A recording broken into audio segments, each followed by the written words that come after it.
No começo eram as trevas, e então Bang. Nasceu um sistema que se expande infinitamente, feito de tempo, espaço e matéria. Agora vá mais longe do que jamais imaginou, além dos limites de nossa existência, em um lugar chamado o Universo. Ocultos nas sombras do sistema solar, há mundos tão ativos quimicamente e tão disformes que beiram o bizarro. O mais chocante foi ver como o sistema solar é diferente. São as luas que orbitam os planetas do sistema solar. Antes desconhecidas ou consideradas secundárias, agora estão na vanguarda da exploração astronômica. O que surpreende é que não se parecem com nossa Lua. Os chamados membros menores do sistema solar não são de interesse menor. Que surpresas nos aguardam nessas luas misteriosas?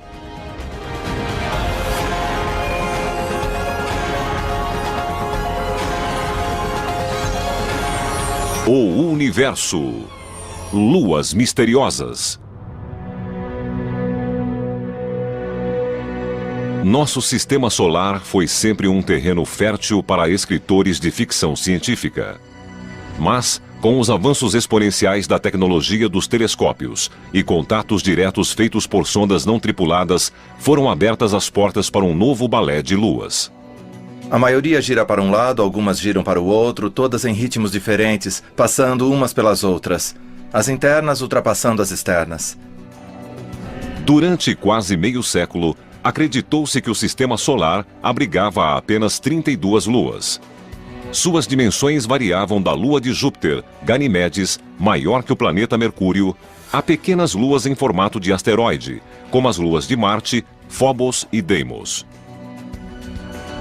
Esse número explodiu. Somente em 2007, cientistas anunciaram a descoberta de 20 novas luas em Júpiter, uma em Saturno e 3 em Netuno. O que aconteceu foi que os telescópios astronômicos foram equipados com câmeras de CCD. São as câmeras digitais que quase todos têm hoje em dia. Para os astrônomos, é difícil precisar o número de luas no sistema solar. À medida que câmeras ficam mais sensíveis e telescópios mais potentes, novas luas são descobertas. As luas são classificadas de duas formas. Algumas, como a nossa Lua, descrevem órbitas quase circulares acima do equador do planeta e são chamadas de luas regulares.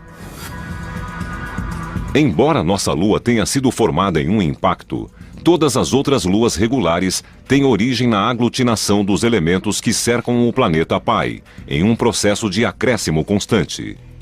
Um exemplo clássico de luas regulares são as luas galileanas de Júpiter, Io, Europa, Ganimedes e Calisto. O material que formou Júpiter espalhou-se um pouco. Esse material acumulou-se nas luas. Luas que possuem órbitas alongadas, ligeiramente inclinadas em relação ao equador dos planetas, são chamadas de irregulares.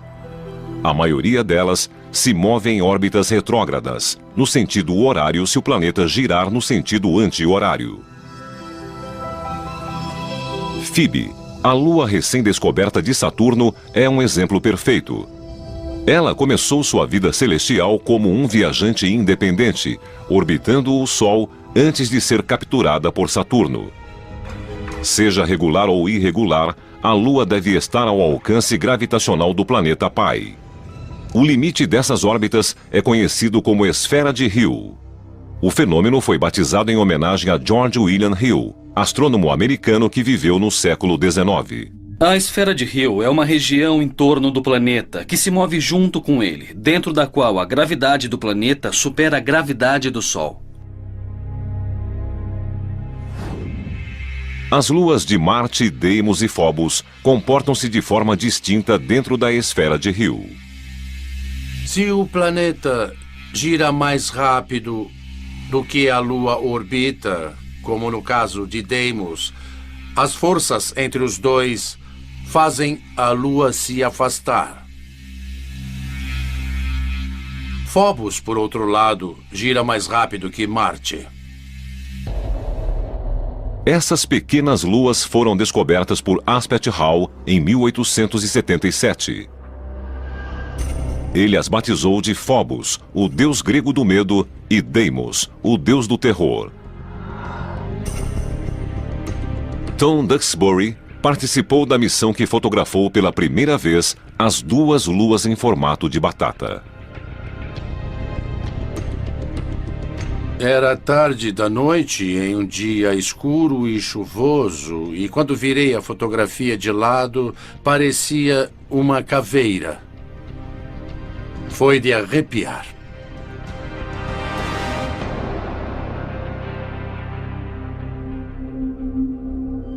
Phobos está numa espiral da morte. Ela orbita a apenas 6.000 quilômetros da superfície de Marte. Nenhuma outra lua está tão perto de um planeta no sistema solar. Se nossa lua estivesse a essa distância da Terra, ela pareceria 20 vezes maior. Sua órbita duraria horas. Não dias como é agora, mas horas. E a lua cheia tomaria o céu.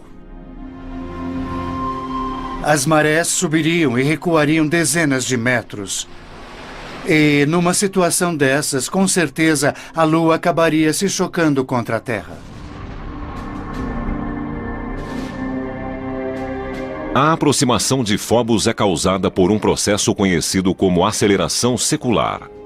Por girar mais rápido do que Marte, a Lua gera uma força de atração na superfície do planeta. Dessa forma, cada órbita deixa Phobos mais perto da superfície marciana.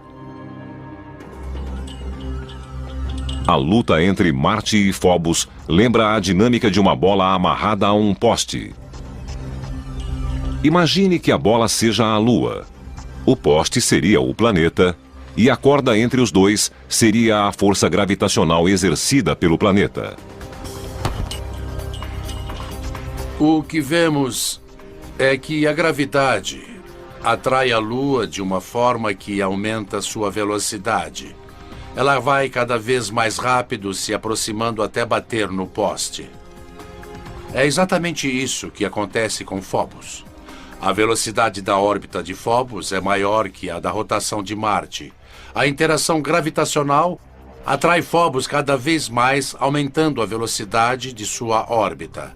Em 50 milhões de anos, Phobos estará tão próxima que vai chocar-se contra o planeta e Marte deixará de ter essa lua.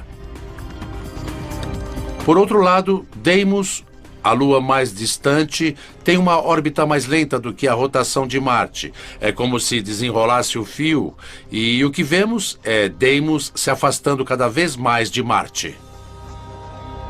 Por fim, Deimos será tirada de Marte pela gravidade do Sol, ou seja, com o tempo, Marte não terá nenhuma lua.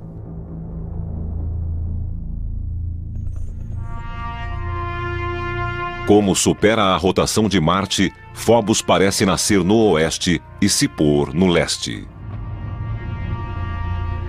Em vez de o planeta girar rapidamente sob ela, como no caso de nossa Lua e da maioria das outras, e de nascer no leste e se pôr no oeste, ela é mais rápida do que a rotação do planeta. Por isso ela nasce no oeste, passa à frente e se põe no leste.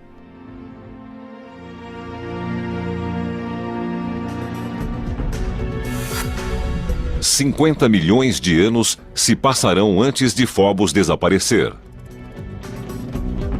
Até lá, ela poderá ser útil para uma eventual colonização de Marte. O escritor Arthur C. Clarke cogitou esta possibilidade no livro As Areias de Marte. Embora não haja motivo para a colonização de Phobos, sua proximidade com Marte a tornaria um ponto de parada natural. Sob o aspecto gravitacional, é muito mais fácil ir a Phobos, que não tem gravidade, do que enfrentar a gravidade de Marte para descer no planeta. De Galileu a Stanley Kubrick, os planetas gigantes do sistema solar exterior incitam a imaginação com sua enormidade. Mas qualquer tipo de exploração seria suicídio. A enorme pressão da atmosfera de Júpiter torna impossível a sobrevivência. No entanto, as luas desses planetas oferecem uma plataforma mais promissora para a exploração e futura colonização. Essas prisioneiras da gravidade de Júpiter seriam mundos hostis ao desenvolvimento da vida orgânica?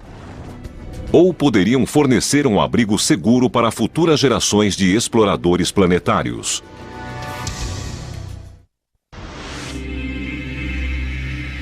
Até pouco tempo, pouco se sabia sobre as luas dos gigantes de gelo e gás. Grande parte delas permanecia oculta no brilho de seus planetas. Agora, telescópios modernos e a exploração espacial não tripulada revelaram um reino ocupado por inúmeras luas, de mundos esféricos semelhantes a planetas, a luas disformes com apenas 50 quilômetros de extensão.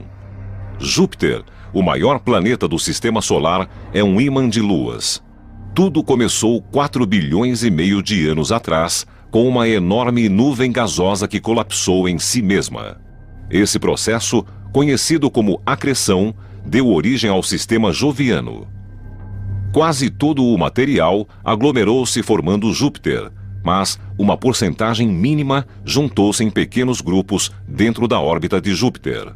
Essas mini-acreções solidificaram-se e formaram as luas regulares de Júpiter: Io, Europa, Ganimedes e Calisto. À medida que Júpiter coalescia, sua enorme força gravitacional atraía pequenos resquícios do nascimento do Sistema Solar. Os planetas gigantes se formaram em um ambiente gasoso rico, em que havia muito material por todo o Sistema Solar que ainda podia ser capturado. O número de luas de Júpiter varia de 60 a 200 dependendo de quem as conta. O mais certo é que, se fosse possível ficar no limite da atmosfera gasosa de Júpiter, quem olhasse para o céu veria uma dança magnífica de objetos lunares. Seria muito bom poder ver as luas. De tempos em tempos, Io passaria. A cada 2 vezes que Io passasse, veríamos Europa, ao mesmo tempo. E a cada 4 passagens de Io, veríamos Ganimedes. Um membro deste elenco joviano é tão afetado pela massa de Júpiter que literalmente sofre implosões. Em fevereiro de 2007, a nave New Horizons, a caminho de Plutão, voltou suas câmeras para Io. Io tem o tamanho aproximado da Lua terrestre e orbita a 420 mil quilômetros da superfície de Júpiter. O que a diferencia das outras luas jovianas é seu vulcanismo espetacular. As câmeras registraram fotografias detalhadas de lava incandescente em toda a superfície de Io. Uma enorme nuvem de poeira com 300 quilômetros de espessura ergue-se sobre a superfície da Lua. Assim como todas as luas regulares de Júpiter, Io recebe o nome de uma amante do deus Júpiter, da mitologia romana. Ela foi descoberta por Galileu em 1610. A Lua foi fotografada pela primeira vez pela nave Pioneer em 1974 e pela Voyager em 1979. Sua atividade pulsante vem intrigando cientistas há décadas. A Io expele cerca de 1 tonelada de material por segundo, a cada segundo de cada dia. É uma máquina fenomenal. Eu gostaria de ir a Io, mesmo sendo perigosa, quente e sulfurosa. Io é pequena demais para ter mantido o núcleo derretido desde a formação. Algum processo misterioso deve ser o responsável pelo aquecimento. O interior de Io deve permanecer derretido, porque é pressionado demais quando orbita Júpiter. O processo é conhecido como aquecimento friccional. A força gravitacional de Júpiter causa atrito no núcleo de Io. Da mesma forma que um escultor molda um bloco de argila, Júpiter está incessantemente criando sua própria obra-prima. Se uma lua sofre o efeito do aquecimento friccional, ela se torna maleável. Ela pode ser esticada como argila e deformada pela gravidade do planeta pai. A superfície da Lua é fria. Ela se parte da mesma forma que a argila quando se puxa rapidamente. Mas o interior, que é quente, pode fluir, ser esticado e moldado pela gravidade do planeta pai. Luas regulares costumam ter órbitas circulares. Para produzir aquecimento friccional, uma lua deve possuir uma órbita mais alongada na qual a distância do planeta mude radicalmente durante uma única revolução. Essas órbitas excêntricas ocorrem somente quando são influenciadas pela gravidade de outra lua. Quando uma lua está numa órbita excêntrica não circular, ela se aproxima e se afasta de seu planeta pai. Assim, ela é achatada e puxada quando está mais próxima. Io está em ressonância orbital com outras duas luas, Europa e Ganimedes. Enquanto Júpiter e Io lutam para estabelecer uma relação sincrônica, Europa e Ganimedes puxam Io em direções opostas. Júpiter a puxa de volta e Io é esticada e comprimida no processo. O aquecimento friccional em Io, responsável por seus grandes vulcões, tem um efeito colateral. Ele cria o maior objeto visível estacionário no sistema solar. Uma enorme nuvem gasosa 500 vezes maior do que Júpiter. Em 1990, o professor Michael Mendilo e sua equipe da Universidade de Boston descobriram uma grande nuvem gasosa espalhando-se de um lado a outro de Júpiter. Eles foram os primeiros a fotografar a nébula por inteiro, descobrir suas origens e o mecanismo que a faz crescer. A Io é muito pequena e não possui atmosfera, mas seus vulcões estão continuamente expelindo um material que poderia ser uma atmosfera. Mas você poderia perguntar por que não tem uma enorme atmosfera se todos os vulcões estão ativos há eras. Bom, é porque o material escapa. O principal gás é o sódio. Embora represente apenas 5% dos materiais expelidos por Io, ele é facilmente detectável por telescópios na Terra. O sódio emite um brilho alaranjado. Na verdade, o sódio é comumente utilizado para iluminar as ruas de muitas cidades do mundo todo. As moléculas do sódio e de outros gases são projetados pela luz do Sol em elétrons no campo magnético de Júpiter. Elétrons e prótons são liberados por algumas dessas partículas e ionizam. Os íons, na forma de plasma, são carregados pela poderosa magnetosfera de Júpiter. A velocidade aumenta de forma dramática em função do campo magnético.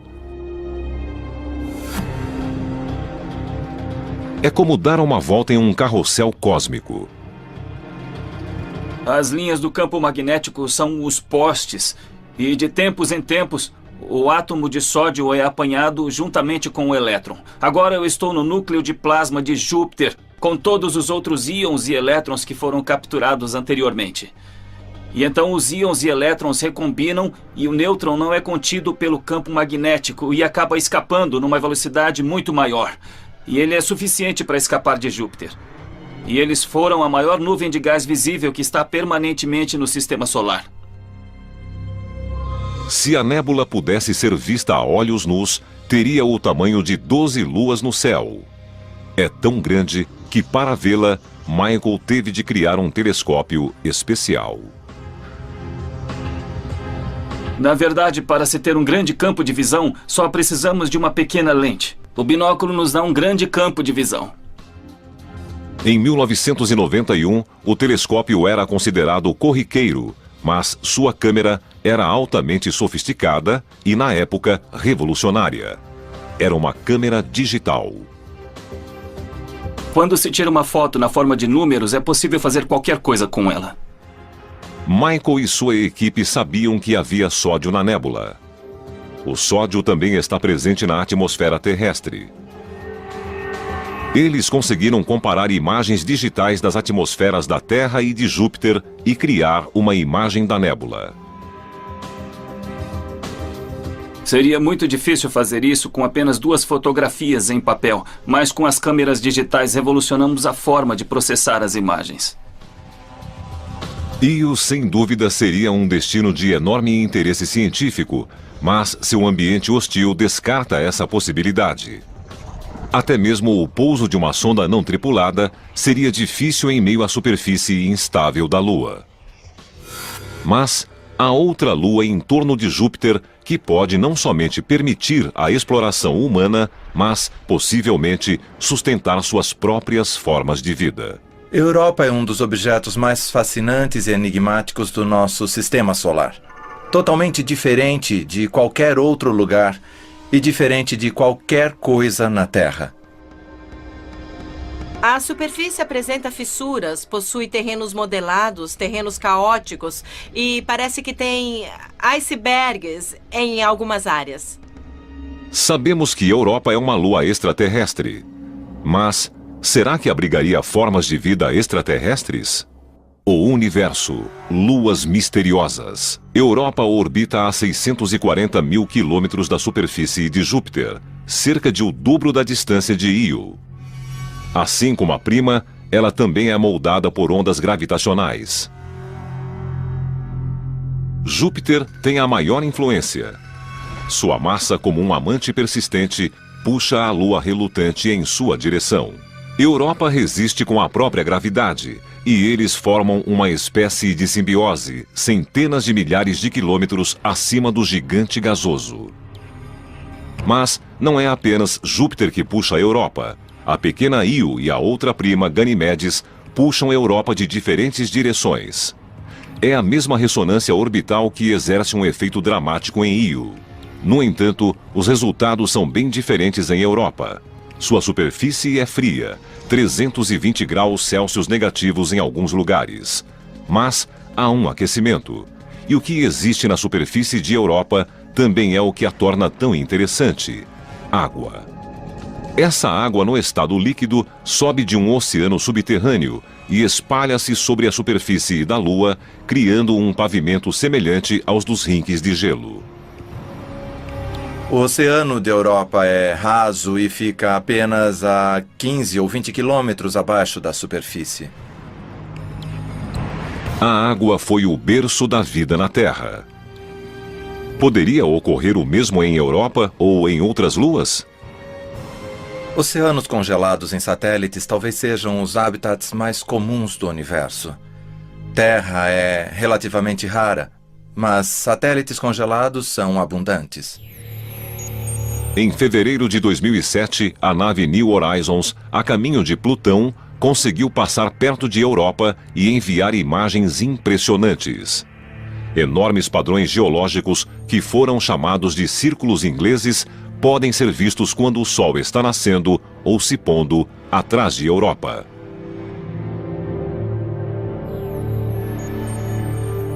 Eles são muito grandes. Se você tentasse atravessar um desses círculos, desceria até um local algumas dezenas de metros abaixo do nível onde começou e subiria novamente. A semelhança dos círculos ingleses de Europa com os encontrados aqui na Terra termina quando levamos em conta as dimensões. Cada um deles tem de 3 a 5 mil quilômetros de diâmetro. Eles são rasos demais e muito uniformes para serem crateras criadas por impactos. Asteroides e cometas possuem diferentes tamanhos e formatos. Os círculos de Europa são geologicamente muito semelhantes. Embora nada tenha sido provado, tudo indica que a grande massa de Júpiter seja a responsável por eles. Supõe-se que o gelo que cobre a Europa não é preso ao núcleo da Lua. Em vez disso, flutua sobre o oceano abaixo como um iceberg esférico. A região polar teria sido moldada por Júpiter e, ao longo de centenas de milhares de anos, deslocado-se em direção ao Equador. Isso formaria uma série de pequenas depressões circulares a partir da região polar em direção ao Equador. Se a crosta de gelo em Europa possuir estrutura semelhante aos icebergs na Terra, a maior parte dela estará abaixo da superfície do oceano. Isso teria enormes implicações para explorações futuras. Significa que abaixo dela deve haver uma quantidade de gelo 8 ou 9 vezes superior para que esse tipo de topografia exista. A teoria do iceberg derruba a crença de que o oceano de Europa pode ser facilmente alcançado através de uma fina crosta. O mapeamento por radar e por radiação ultravioleta será ainda mais importante antes que uma sonda pouse na superfície da Lua. Futuros exploradores terão de procurar os pontos por onde a água do oceano chega à superfície e, a partir deles, encontrar um meio de chegar a ele. Os mesmos exploradores talvez decidam montar uma base de operações em Ganimedes, a maior lua de Júpiter. Assim como Phobos serviria como ponto de parada na exploração de Marte, Ganimedes teria a mesma função no sistema joviano. A Lua é maior que o planeta Mercúrio, e sua gravidade, entre todas as luas de Júpiter, é a mais próxima da gravidade terrestre. Embora esteja em ressonância orbital com Io e Europa, está longe o bastante de Júpiter para ser menos afetada pelas forças de atração do gigante gasoso. Em Ganimedes poderíamos, digamos, pousar em uma grande cratera e construir uma região protegida por um domo, impedindo a entrada das partículas carregadas do sistema joviano e criando um local seguro para estudar não só Ganimedes em si, seu campo magnético, seu interior e sua geologia, mas o sistema de Júpiter como um todo. Ganimedes é a única lua no sistema solar com o próprio campo magnético. Para que isso seja possível, ela deve possuir massa suficiente e um núcleo aquecido. A massa é visível, mas não se sabe exatamente de onde vem o calor. Ganimedes sofre influência das forças de atração tanto de Io como de Europa. No entanto, medições feitas em sua órbita indicam que ela é esférica o bastante para evitar as deformações sofridas pelas luas menores. Imagina-se que aconteceu alguma coisa no passado de Ganimedes que mudou ligeiramente sua órbita. Talvez essa irregularidade tenha ficado fora de controle por algum tempo e gerado muito calor no interior da Lua, aquecendo o núcleo. Na verdade, não sabemos. A única certeza que temos é que a passagem da nave New Horizons pelo sistema joviano nos deu uma boa ideia das maravilhas que poderemos encontrar nas luas de Júpiter. Cientistas aguardam com ansiedade o dia em que uma sonda descerá em uma dessas luas e começará a revelar os segredos desses mundos misteriosos. Outra lua gelada orbita o gigante gasoso Saturno. Ela é pequena demais para manter a própria atmosfera, mas isso não a impede de se aproveitar da atmosfera de seu planeta pai. Encélado, embora muito pequena, tem o nome de uma tribo de gigantes da mitologia grega. Assim como Io e Europa, Encélado tem uma órbita excêntrica em torno de seu planeta pai, Saturno. As forças de atração de Saturno esticam e puxam a pequena lua, gerando calor em seu interior. Mas, diferente de Io, o material fundido não é expelido para uma nuvem gasosa. A água também não aflora do mesmo modo que em Europa. Na verdade, Encélado lança água em jatos na atmosfera de Saturno. Nós chamamos de vulcão. É mais como um geyser. O vapor de água fica, então, orbitando a pequena lua ou, devido à proximidade com Saturno, é atraída ao planeta pela gravidade. A partir do trabalho desenvolvido no estudo de Io, Michael Mendilo e sua equipe na Universidade de Boston voltaram as atenções para o efeito de Encélado sobre a atmosfera de Saturno. Descobrimos que a água é um excelente catalisador para recombinar íons e elétrons. Antes de Cassini, cientistas baseavam-se em modelos feitos pelo computador para determinar as condições atmosféricas em torno de Saturno. Mas os dados da missão indicaram que a ionosfera do planeta tinha apenas 10% do tamanho estimado pelos cálculos. A água gelada expelida por Encélado neutraliza as partículas carregadas na ionosfera de Saturno. Autorização confirmada. Decolar. Assim, os cientistas descobriram quase por acaso o efeito exercido pela água na atmosfera terrestre.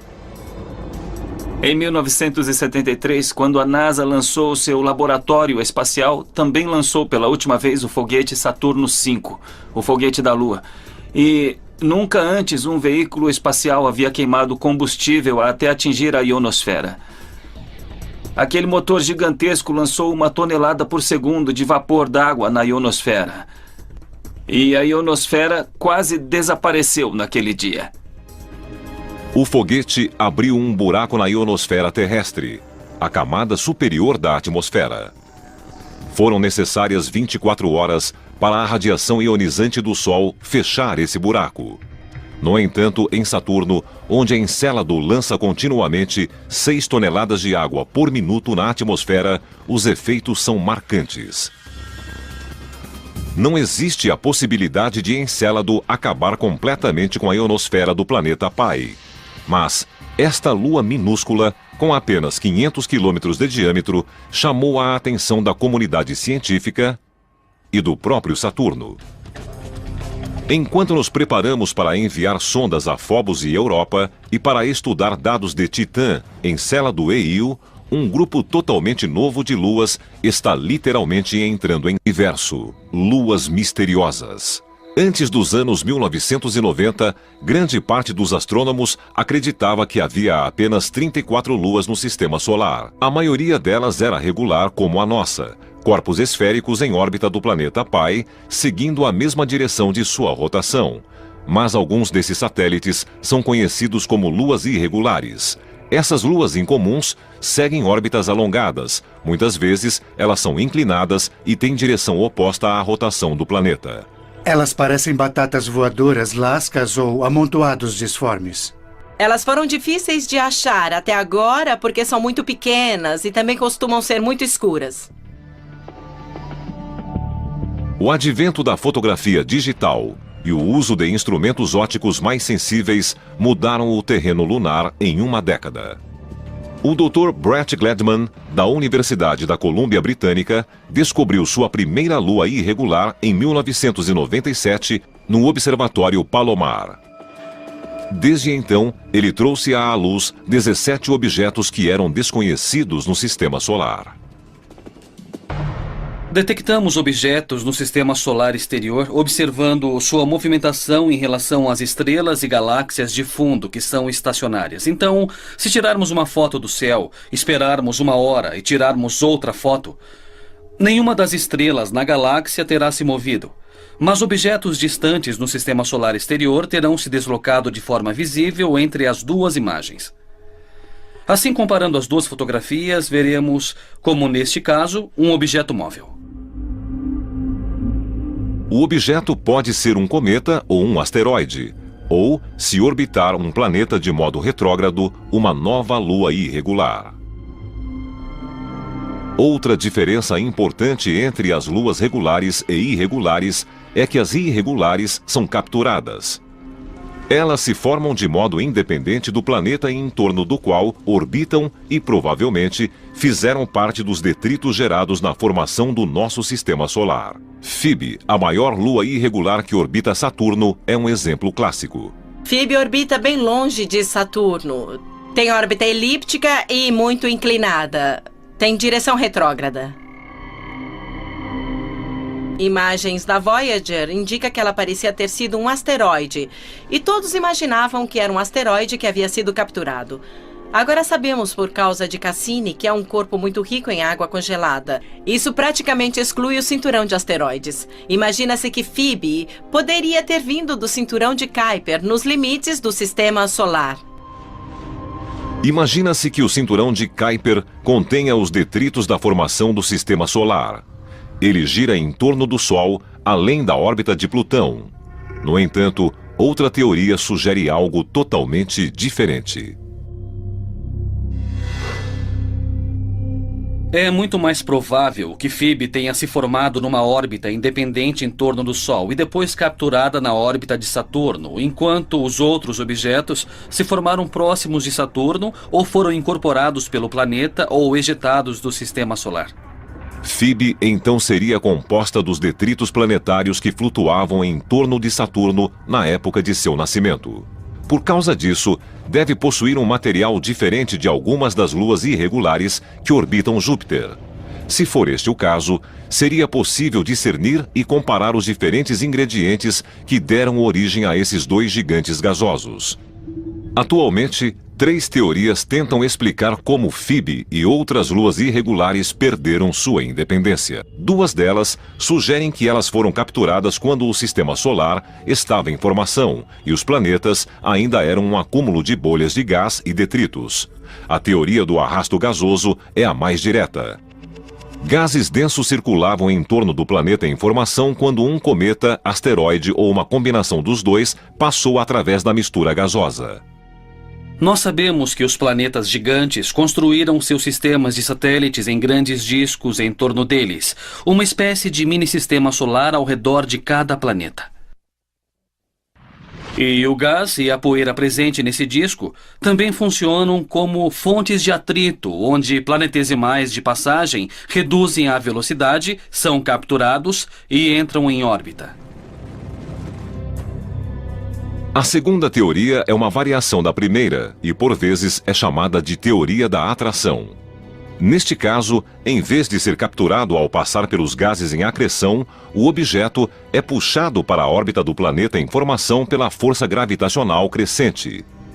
As 2 teorias de captura funcionam bem nos casos de Júpiter e de Saturno, porque a quantidade de matéria durante sua formação era grande o bastante para reduzir a velocidade dos objetos passantes. Mas o mesmo não acontece nos caos de Netuno e de Urano. Devido ao frio extremo, os 2 planetas formaram-se muito mais lentamente, e é difícil acreditar que os materiais aglutinados possuíam massa suficiente para deter um objeto em movimento no sistema solar. No entanto, os 2 planetas possuem luas irregulares. Assim surgiu uma terceira teoria, a da interação de 3 corpos. Descobrimos que muitos objetos são, na verdade, mais que um objeto. Costumam ser 2 objetos, normalmente. Isso ocorre porque eles têm mais ou menos o mesmo tamanho e têm uma relação binária. Em vez de ser um objeto grande com um objeto pequeno em torno dele, assim, deste jeito, são 2 objetos do mesmo tamanho girando numa órbita comum aos 2, em torno de um baricentro. Um par binário existe quando 2 objetos do mesmo tamanho estão próximos o bastante do baricentro para evitar que um terceiro objeto de dimensões maiores o separe. Mas, quando um dos elementos do par binário é consideravelmente maior que o outro, um terceiro elemento de maior porte tem uma chance maior de separá-los. O menor tenderá a descrever uma órbita muito maior que o manterá mais distante. Isso faz com que o objeto menor se aproxime o bastante do planeta para ser capturado, enquanto o parceiro é lançado em uma órbita independente. Uma lua, no entanto, parece desafiar a classificação. Tritão descreve uma órbita retrógrada em torno de Netuno, no sentido oposto à rotação do planeta. Isso a tornaria uma lua irregular. No entanto, ela é esférica e orbita próxima ao Equador em uma circunferência quase perfeita. Essa é a descrição clássica de uma lua regular. Ela também emite misteriosos jatos gelados, indicando que já tinha sido ou possivelmente ainda seja vulcanicamente ativa. O universo, luas misteriosas. Antes que Voyager 2 fosse ao sistema solar exterior, Tritão era considerada uma bola rochosa sem vida de tamanho aproximado ao de nossa Lua. Quando a nave enviou fotografias revelando um mundo com montanhas, falhas geológicas e fissuras indicativas de movimento tectônico, além de uma atmosfera densa, todos ficaram impressionados. Forças geológicas, comumente associadas a planetas muito mais quentes e maiores, podem estar ocorrendo em uma lua congelada ligeiramente maior do que a nossa. A Voyager não detectou vulcões ativos em 1989. No entanto, assim como em Encélado, periodicamente surgem geysers na superfície do satélite. A maior surpresa não é a ocorrência dos processos geológicos em si, mas o fato de acontecerem em uma lua irregular como Tritão. A maioria das grandes luas no sistema solar são satélites regulares, com exceção de Tritão, a maior lua de Netuno, que orbita no sentido errado. Por isso, imagina-se que Tritão seja um objeto capturado. Uma lua capturada que age como uma lua regular. Como um objeto do tamanho de Tritão reduziu tanto a velocidade a ponto de não passar pela atmosfera de Netuno ou de colidir diretamente contra o planeta?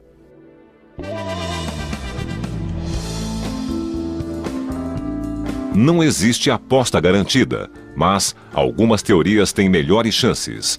Assim como jogadores na roleta, Tritão e Netuno fizeram as apostas e contaram com a sorte.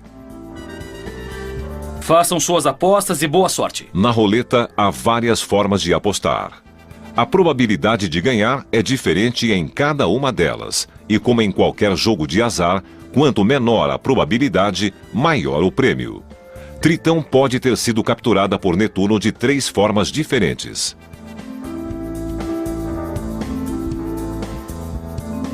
As 3 hipóteses são fisicamente possíveis, mas a primeira ideia de um arrasto gasoso é a menos provável, simplesmente porque o intervalo de tempo em que Netuno teve um disco de gás e poeira que poderia ter capturado a prototritão foi muito pequeno. A chance seria muito pequena. Seria como apostar no zero verde da roleta. É mais provável que a prototritão, em algum momento da história do Sistema Solar, tenha se chocado com um grupo de satélites gelados e essa colisão tenha originado o Tritão. Seria como apostar nos 12 primeiros números da roleta. Há uma chance em 3 disso ter acontecido. A melhor aposta é nos números pares. Nesse caso, haveria uma chance em 2 de as coisas acontecerem, e a melhor aposta atualmente é a hipótese da captura binária, porque sabemos que havia provavelmente milhares de objetos no cinturão de Kuiper que teriam o tamanho certo ligados a um objeto ainda maior, e Netuno poderia ter capturado um deles. Ninguém sabe qual foi o número vencedor nos primeiros dias do Sistema Solar, quando Netuno capturou Tritão. No entanto, assim que começou a orbitar o planeta de forma irregular, Tritão começou a destruir tudo em seu caminho. Netuno não tem um sistema de satélites muito regular. Imagina-se que a captura de Tritão atrapalhou o que teria sido um sistema regular, como o de outros planetas. É como se Tritão tivesse ficado irritada com a perda da liberdade e descontado nas outras luas de Netuno. Mas de onde veio essa lua teimosa? Dados da Voyager 2 indicam que a densidade de Tritão é praticamente igual à de Plutão. Isso revela uma identidade que nenhuma outra lua comum possui. Suspeita-se que Plutão e Tritão sejam ambos objetos originários do cinturão de Kuiper. O sistema solar exterior era composto de objetos grandes indo em várias direções, e alguns deles formaram os planetas gigantes, outros foram lançados ainda mais longe, para onde estão até hoje, no cinturão de Kuiper. Colisões, acreções e capturas reduziram o que já foi uma grande estrada de materiais de construção planetária. No início da história do Sistema Solar, o cinturão Kuiper deve ter tido objetos muito maiores, acumulando uma massa equivalente a 50 terras. O cinturão atual tem massa menor que a de uma terra. O que resta no cinturão de Kuiper é tão antigo quanto o próprio Sistema Solar. O material que compõe os objetos binários, estilhaços de colisões e até mesmo algumas luas desconhecidas não mudou nos últimos 4 bilhões de anos. É incrível como as luas são diferentes no Sistema Solar exterior. Na primeira vez que eu fui a um instituto de astronomia nos anos 60, não havíamos visto nenhuma das luas. Eram pequenos pontos no telescópio. Por isso não fazíamos ideia da diferença. O mais chocante é conhecer a variedade existente no Sistema Solar. Isso surpreendeu muito a mim e a todos daquela época. Ao retornarmos para casa, voltando dos limites gélidos do Sistema Solar, impressionados com a vastidão do universo e a majestade dos planetas, vale a pena fazer uma pausa para admirar os pequenos mundos nas sombras. Essas luas distantes, antes consideradas secundárias, guardam mistérios que a curiosidade humana terá de desvendar.